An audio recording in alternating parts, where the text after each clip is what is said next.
Добрый день! Сегодня с вами посмотрим Таро-прогноз на 2024 год для скорпионов. На моем канале уже есть Таро-прогноз на 2024 год по астрологическим домам. Сегодня посмотрим по месяцам. Ссылки я оставлю в описании к данному видео. Смотреть будем на колоде Символон и оракуле Кипер.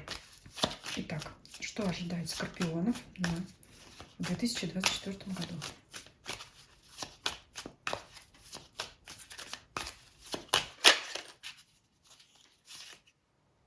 Известие будет важное для вас. Посмотрим, как это будет дальше проигрываться в раскладе.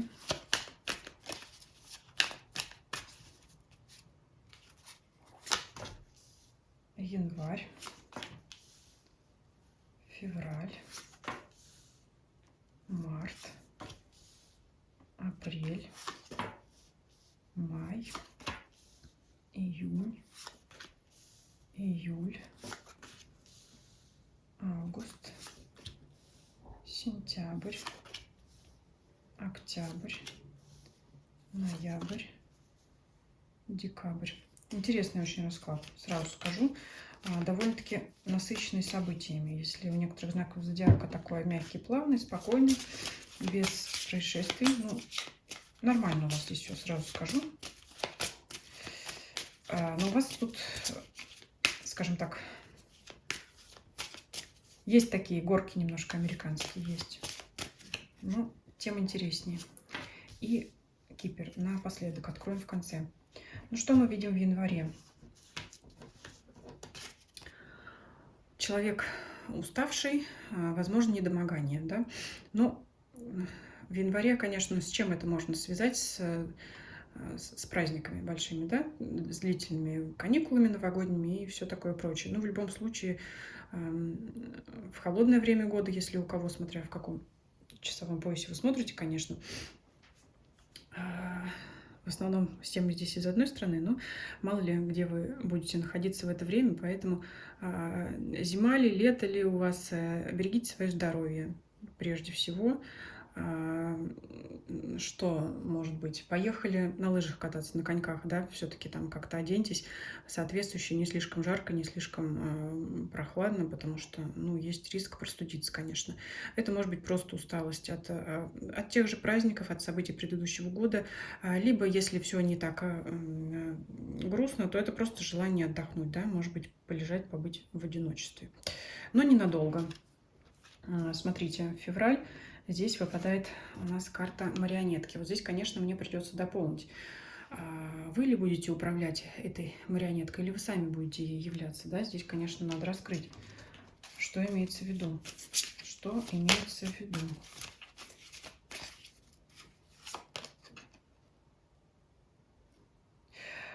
Ну, конечно, управлять марионеткой будете вы, потому что вы это сами вот свободный человек, который идет, глядя на бабочек, даже невзирая на ближайший обрыв. Ну, то есть это человек, который ни о чем не заботится, ничто его не беспокоит, соответственно. В общем, делаю, что хочу. Вот так вот эта карта мне здесь видится, поэтому здесь будет у вас желание поманипулировать кем-то. Такое. Опять же говорю, буду в общем делать трактовки и для личных отношений. Вы уже сами смотрите, какая сфера жизни для вас более актуальна, преобладает. И из этого, конечно, делайте свои выводы. То есть это желание управлять на работе. Это может быть еще, знаете, как если касается работы, делегировать свои обязанности кому-то, да, то есть распределить все, раскидать по там, своим, например, подчиненным, ну или как-то среди коллег, да, а самому вот, скажем так, ну, прохлаждаться. Ну, полегче, да, полегче так это, поотдыхать, да, продолжить немножко поотдыхать. Вот такое желание будет. Ну, как-то в любом случае, как-то вот распорядиться, скажем так. В личных отношениях, в романтических отношениях, ну, поманипулировать партнером, возможно, с целью получения для себя чего-то приятного, да, на бабочек смотрим, опять же, да, что-то вот для женщин это может быть женская хитрость, для мужчин мужская хитрость, скажем так, оставим это. Ну, ничего тут страшного нет, почему бы и да. Но, опять же, карта говорит, не заиграйтесь, потому что если переборщите, то вот в марте у нас тут изображена медуза Горгона, которая швыряет свои молнии, змеи. То есть можете нарваться на обраточку, на откат. Да? Кто-то ваши эти идеи, планы раскроет, и мало того, и в обратную может с вами поманипулировать. Также и, ну, как бы рискуйте получить больше за свою манипуляцию потом от этих людей. Поэтому здесь соблюдайте, опять же, баланс. Есть риск, в общем, получить ответочку, да, будем так говорить. Но на этом остановимся, потому что в апреле вот наступает тишь, блать, Божия благодать. То есть благоприятный период наслаждения простыми радостями, как сейчас говорится, да, там всевозможные, что там было раньше, хюги, что там еще, лагом, да, как там. Это наслаждение и удовольствие от малого, да, может быть,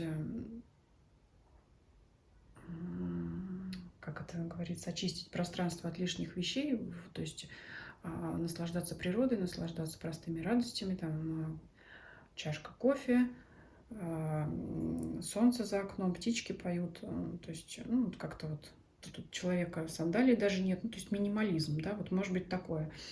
Ну, в любом случае, минимализм, не минимализм, вас будет устраивать то, что у вас есть. В гармонии будете находиться с самим собой и со всем окружающим миром. Что нам говорит май?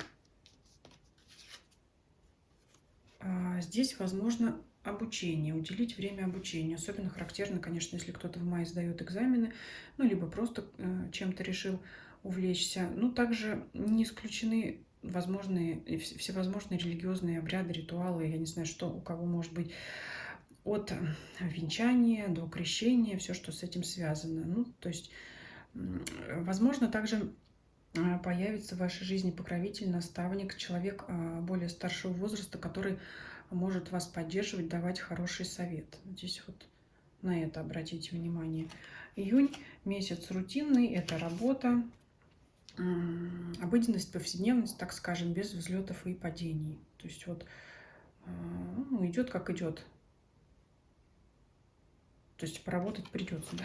Все-таки после вот этого перераспределения обязанностей, потом все-таки придется поработать. Заскучаете, конечно, здесь заскучаете. Вот июль, август, он такой вот, конечно, вот я вижу, эта рутина может вас поглотить, и вот этот человек, который находится в изоляции, будете считать, что, ну, как белка в колесе, одно и то же. Даже не то, что белка в колесе, белка в колесе это как оврал, да, а здесь вот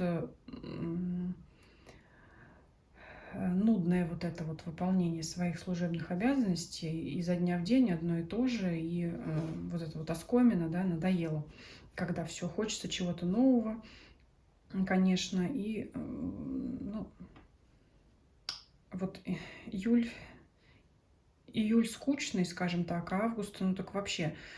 И тут в голову приходит фраза, значит, сидела женщина, скучала. Там, правда, несколько иное у нее значение, но там дальше, да, в сторону приключений. А здесь вот все идет к нормализации все-таки в сентябре, потому что я вот вижу у вас вот эта вот рутинная работа, может быть, знаете, кто-то будет хотеть сменить работу, но не будет возможности, не будет подходящей вакансии для вас, по вашим способностям, по вашим потребностям, что называется. От этого можете расстраиваться. То есть будете говорить, ну надоело мне это, я хочу либо повышение, которое будет невозможно на этот период времени, но плюс в том, что это вам даст толчок для того, чтобы двигаться и искать эту новую работу, это новое место. Ну, для кого-то может быть рутина в отношениях. Это не означает, что... Вот если для смены работы, значит, после июля-августа к сентябрю она у вас будет возможна. Но если у вас возникла рутина в отношениях, это не означает, что вы расстанетесь. Это означает, что вы их можете гармонизировать и, значит, сделать так, чтобы ваша совместная жизнь засияла новыми красками. Потому что вот в сентябре здесь, конечно, уже и, опять же, и вопросы детей, которые вас будут радовать, кто решит расширить свою семью, да, это же опять беременность, рождение ребенка, желание завести ребенка, Кстати, вот если говорить о личных отношениях, именно этот вопрос может вам вот эту вот рутину, усталость победить, скажем так. Это вот придаст новые силы. Для тех, кто вот кого замучила однообразная работа, это вот радость от того, что вы найдете дело по душе себе, что-то новое. В любом случае, даже если это будет та же деятельность, та же профессия, это будут новые стены, например, новый коллектив, то есть все равно новые впечатления, вот так вот. И быстрые результаты от этого. Вот она, ваша птица Феникс. В данном случае это не восстать из пепла, а это именно получить новый заряд энергии, бодрости для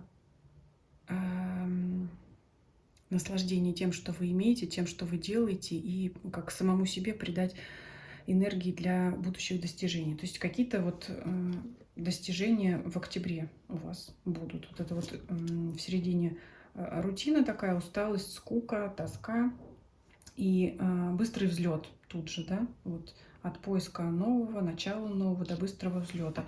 И вот они у вас уже результаты. То есть очень быстро, как бы 3 месяца, сентябрь, октябрь, ноябрь, вот результаты. То, что здесь вообще карта как бы скупости, жадности, но здесь такие хорошие карты в окружении, поэтому я буду трактовать, что все, что вы заработаете, вы просто захотите скопить, сохранить, может быть, сделать вклад, не разбазаривать вот эти вот достижения.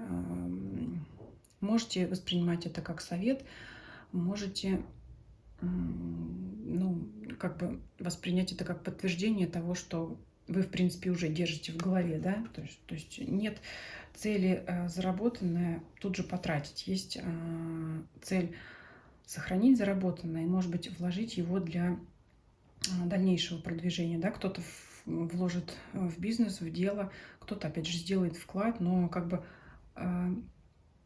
полученное приумножить захочется, не раздать, не потратить, а приумножить. Поэтому здесь вот именно идет сохранение, да, может быть, пока посидим в этих драных обоях, но потом мы заработаем еще больше и сделаем не ремонт на минималках, а сделаем ремонт тот, который мы действительно хотим за ту цену, которая, значит, нам придется по душе и по карману. Вот так. И в декабре здесь вот изображена карта даров. Это, конечно, ваше признание. Вот о чем я и говорила. Не жадность и скупердяйство, а еще приумножение. То есть как бы то, что вы имеете, вам еще придет еще больше. Может от людей, может от бизнеса, работы, да, то есть кто-то вам может еще больше принести материальных ресурсов, кто-то, ну, речь идет о материальном, конечно же, и также ваше признание, вот это с благодарностью. Такой интересный, ну, очень много таких эмоций, да, и переживания, есть немножко манипуляция, есть период отдыха, потом вот, ну, я уже говорю, такие немножко горки американские, но тем не менее нет никаких там форс-мажоров у вас, и это все, ну, скажем так, если кто-то где-то загрустит, впадет в тоску, имейте в виду, что по раскладу, по крайней мере, и все идет от вас изнутри, нет внешних событий, которые вас будут угнетать, скорее это ваше недовольство чем-то в текущем моменте, да, будь то вот здесь манипуляция, которая может вам отыграться, это она опять от вас идет, будь то вот эта тоска, которая говорит, что вам надоело не работа плохая, что именно, ну, сейчас пришло время, что вас это больше не устраивает. Поэтому здесь вот внешнего влияния какого-то негативного на вас никакого нет. Давайте посмотрим. Кипер, ожидания. Что можно сказать? Ну, я думаю, что здесь карта лишний раз подчеркивает вот этот период в середине года. Я думаю, он здесь, как называется, переломный именно, чтобы вот получить вот эту награду, признание и удовольствие от проделанной работы, от полученного результата. Поэтому пусть эти дары вас в итоге настигнут, вот так скажем. Спасибо за просмотр. Всем до свидания.